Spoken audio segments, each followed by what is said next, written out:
Тугандар, бүгүн канча акча иштейт экенбиз, андагы алдыда көрүп жатарбыз. Бардыгыңар Аким KG YouTube каналына кош келипсиңер. Силер менен мен баягы эле Гүлжигит болом дагы. Бисмиллахир-рахманир-рахим деп бүгүнкү сменабызды баштайлы. Тугандар, саатыбыз Москва убактысы боюнча 1:33 өттү күндүзгү. 23-жыл март айы. Каналга каттала элек болсоңор катталып кеткиле. Тугандар, быйылкы жылда негизи чоң план бар. YouTube'дан күмүш баскычты алыш керек, 100 000 катталуу чыгач. Ошого аракеттенип атабыз. Колдоо көрсөтүп жардам берип койгула. Биз баштадык иншалла. Бүгүнкү сменабызды кандай болот каналда да көрүп жатарбыз. Каналга каттала элек болсоңуздар да бир жолу сурап кетем, катталып кетиңиздер. Жана ушундай эле лайк басып коюңуздар видео аягында жаккан болсо. И бир комментарий. Всё, биз баштадык. Бисмиллахир-рахманир-рахим. Да бир жолу айтып коеюн, Көпчүлүгү тилиң чайнабай жакшылап сүйлөчү дейт. Мына бүгүнкү роликте иншалла жакшылап сүйлөгөнгө аракет кылалы. Кеттик анда эмесе.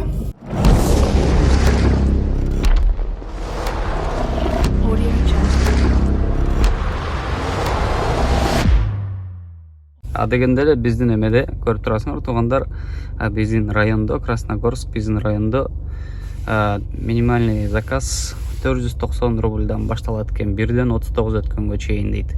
Мен кудайым буюрса илинип калдым, 5 мүнөт убактым бар, линияга чыгабыз. Көрүп турасыңар, баланста 774 рубль, ой, принимать этип коелу, анан көрсөтөйүн. Биринчи заказ. Тугандар, жана биринчи көрдүңөрбү? Бул жерде скриншот кылып алдык, мынакей өзүбүз үчүн тугандар, көрдүңөр. 1 апрель 774 рубль 2 заказ дейт. Бул 31 марттын эсебине кирип кетет. Ушуну эске сактап скриншот кылып алдык, кеттик, баштадык. Бул заказга уралы.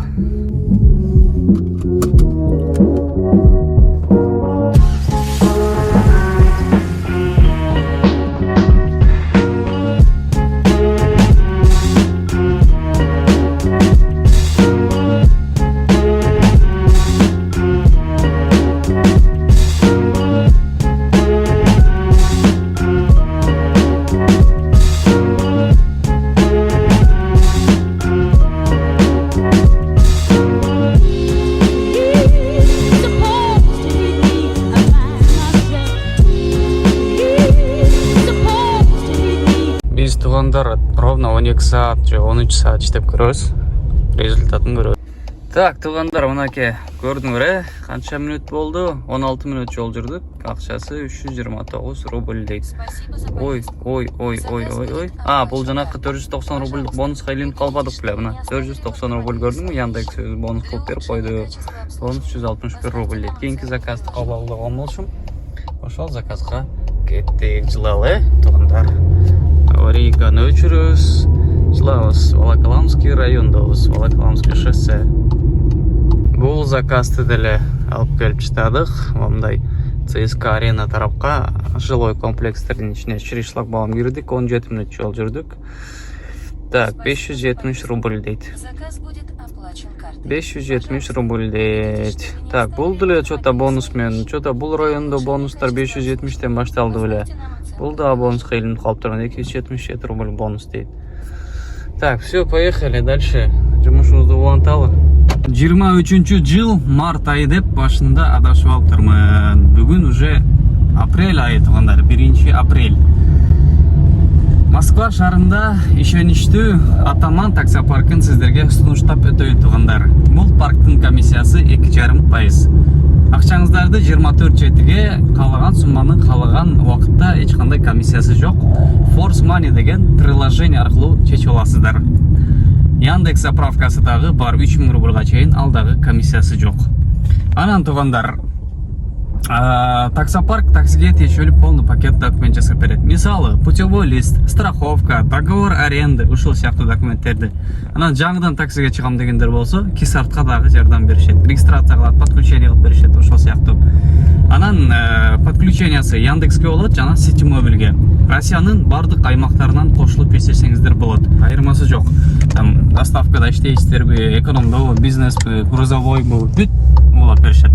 Таксопарк ар бир ай сайын кызыктуу розыгрыш уюштуруп турат тугандар. Мына ошол экранда көрсөтүлгөн телефон номерлерге байланышка чыгып, WhatsApp'тан болобу, каяктан болобу жазып, чалып, документтер жөнөтүп Атаман такси паркына ийгиликтүү кошулуп иштеп жүрө бериңиздер. Баарыңыздарга ассаламу алейкум. Видеону улантабыз. Раздоры деген деревнядан, Липовой рощадан Мытищиге пробкаларды аралап, бир дальний заказ алып алдым. Коэффициенти жок. Эмне болот экен көрөбүз, туугандар. Видеодон алыстай элексиңерби? Көрүп тургула, туугандар, лайктардан басып,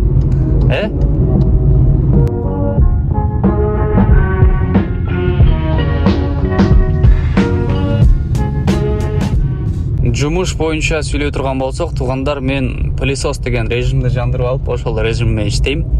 Кандай? Берген заказды ала берем. Заказ тандабайм. Бир заказ пропускать этипчи андай кылбайм. Же определенный бир районго, кварталга барып алып иштебейм, же мындай МКАДтын ичине кирип, же болбосо чыгып кетсем кайра кирип, андай эмес.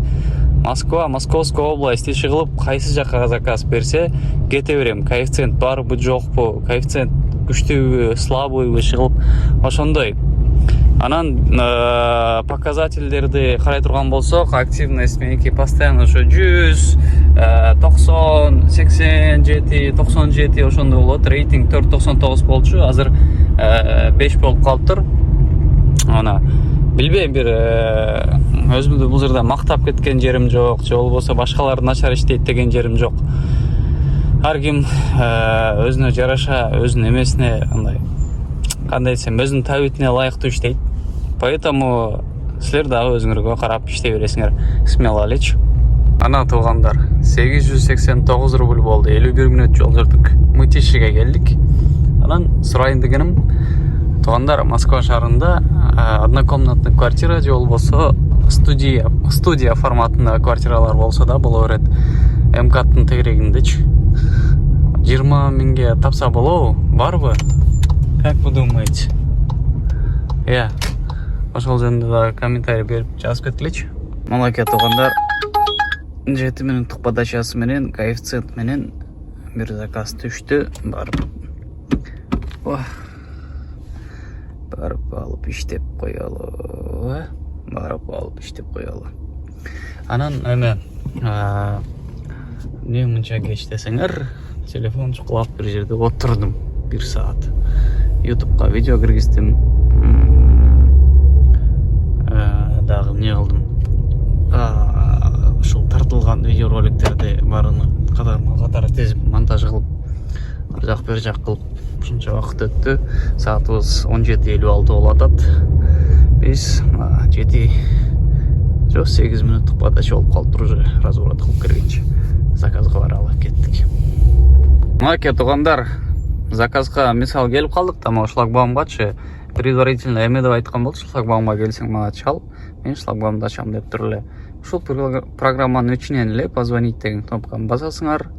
Жаңыдан таксиге чыккандар үчүн мындай кеңеш, жакшы видеолор тартып кой деп атты эле.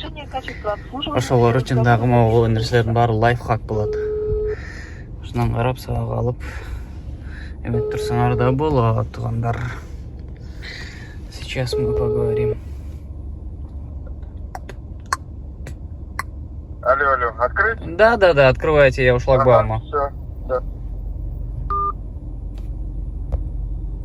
Көрдүңөр. Азыр ушундай жакындайбыз, бул квартирасында туруп алып, пультту басабы, эмне кылат, иши кылып же охранага чалып коебу. Шлагбаум ачылыш керек. Бул ачылбаса, мен анда лажамын, башка шлагбаумга келип алганмын да. Жок, тура эле келиптирмин. Кээде ушундай болуп калды.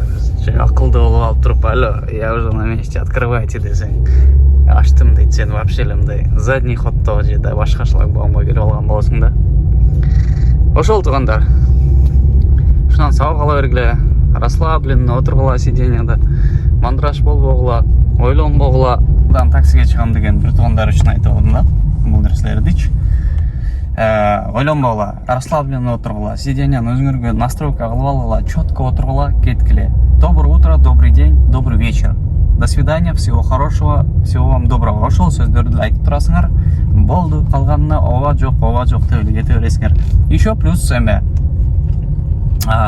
орус пассажирлар болобу. Иши орус эмес. Айтор любой пассажирга силердин таксиге жаңы чыкканыңар же болбосо 50 жылдан бери таксиба тээп жүрөсүңөрбү, айырмасы жок. Булар заказ кылды, такси машина белгиленген точкасына жетсе болду.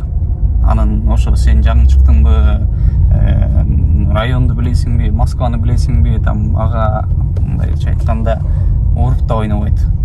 Болду, ашына чакырды, белгиленген жерине жетиш керек. Ошон үчүн силер аны эч ойлобогула дагы мандраж болбой, бемарал тытып жүрөргүлө. Караңгы кирип баратат, Москва шаарында саат 19:07 болуп баратат. Анан жамгыр да башталган.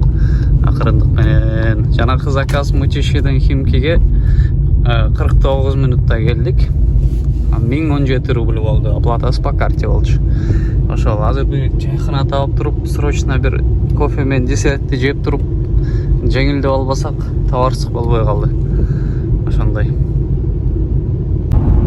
Аэропорт Домодедоводан деревня Гретовкага заказ алдым. Яндекстен 30 минуттук заказын күткөн жокмун. Мындай эле өзбекстандык бир туугандарыбызды алдым дагы кетип баратам. 1,5 саатта жетем. Ошондой 2000 рубльга эме болду. Кандан ал жака домойдо басып коюп деп айтабыз, иншалла. Ошондой.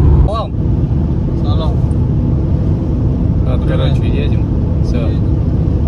Болду. Мынакей капкараңгы деревня Гретовка деген жерге келдик. 23:47 болду. Ал эми так, ал жерде билесиңер, мен мындай эле алдым аларды. Яндекстин заказын күткөн жокмун. 30 минут очередке турушум керек болчу. Күтпөй эле буларды Москвага десем, Москвага деп эле сүйлөшүп сразу келе берди. 38 мүнөттө тийүүгө. Мынакей домойду бастык, берсе берет, бербесе жок. Акырын жылай беребиз. Ошол туугандар. Аз барып, анан үйгө баргандан кийин полный силерге эсептеп берем. Эмне болду, кандай болду, канча чыкты депчи. Мына ушинтип түнкү саат 1ден 21 өтүп кетти. 2 апрель болуп кетти. Силер примерно бир 10, 11, 12, 13 мүнөттө эле көрүп койдуңар, бирок мен үчүн 12 саат убакыт өттү туугандар. Мынакей 1 апрель 6484 рубль 12 заказ, 14 заказ деп турат. Жанакы Домодедоводан Горетково деген деревняга өзбек бир туугандарды алып бардым деп аткан.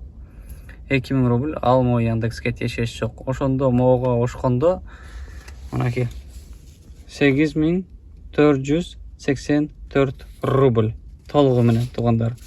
Адан ушул 8484 рубльдан могул 30 марттын эсебине кирип кеткен 774 рубль алганда 7710 рубль бизде грязными иш болуптур. Ал эми аренданы, накопительный депозитти, бензинди, обедти алып салганда баары биригип таптаза менин чөнтөгүмө бүгүн 1 апрель күнү 4460 рубль болуптур. Мына ошондой жумуш болду туугандар. Надеюсь, ушул акыркы эсепте толук, четко, ясно түшүндүрүп бердим деген ойдомун. Бүгүнкү смена ушундай болду, урматтуу бир туугандар, агайын эже карандаштар. Видео жаккан болсо, жогоруда айткандай эле бир класс басып, анан сөз түрдө бир комментарий жазып кетиңиздер.